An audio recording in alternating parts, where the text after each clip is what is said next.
What if a Pixar film was made in China? Well, that's exactly what we get with the 2019 animated hit Ne Zha, directed by Zhao Zi, who has really only directed this movie and Ne Zha 2. I watched Ne Zha in preparation to go see Ne Zha 2 in the theaters, and it was kind of an experience, let's say. This movie starts with a supreme lord dividing up an energy between a spirit orb and a demon orb. Each of these orbs goes into an unborn child who is then born, and one is a demon, and one is like an angel, I guess, kind of the good. And then there's a curse on the demon orb as well that by a strike from the gods, lightning will come down and kill the baby of this demon orb 3 years after it's born. This boy Ne Zha is born and is cursed with this demon orb.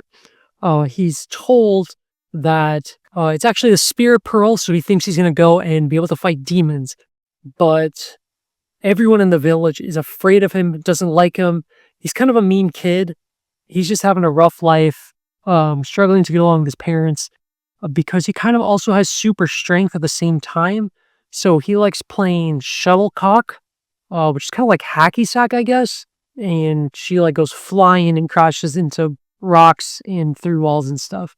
So it's really hard for him to relate to other kids. Meanwhile, the spirit orb has been given to the king dragon, who lays an egg and gives it to his son. The dragons have been banished to the depths of the ocean where there's lava. It's kind of like you would think of hell in Western cultures. And the dragons are chained up there and wanting to seek revenge and have this child of the spirit orb save them so they can go take over, essentially.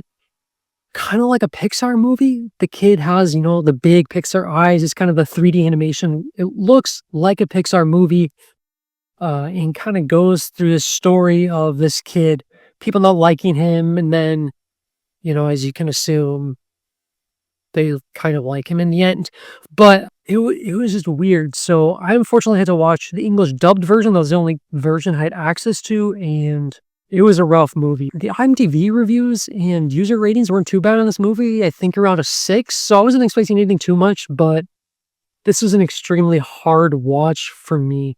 I thought the acting was really bad. I really don't like watching dubbed versions for this reason. Mouth movements just didn't match, which makes it really hard. This movie was just so childish. Like, it was making like dumb childish humor jokes that just kind of gets old after a little while. The story, it was just so basic. There really wasn't much going on. I was just kind of confused all the time. That might be just, I don't know, Chinese mythology or background that much. But like the dragon king's son was also like a human, and they were like 3 years old. This kid looked like he was 16, but then Ne Zha is the same age and he looked 10. It felt like it was trying to be westernized. There was kind of a heaven where the gods were, and like Ne Zha's father goes up to heaven to try to plead that the gods save his son and don't kill him after 3 years. And then there was hell, and then, it was just like I said, it was just like a Pixar movie. Like, oh, kid doesn't fit in. People don't like him. He kind of learns to grow up as himself, and then people like him in the end. Especially a movie that made $750 million, the 5th highest grossing Chinese movie of all time up to that point. And it was bad. I just didn't enjoy it at all. This movie made me not very interested in seeing Ne Zha 2. I unfortunately haven't already gotten tickets, so I decided to go see it anyways. This movie is a 2 thumbs down. I really, honestly, I don't even recommend watching it at all.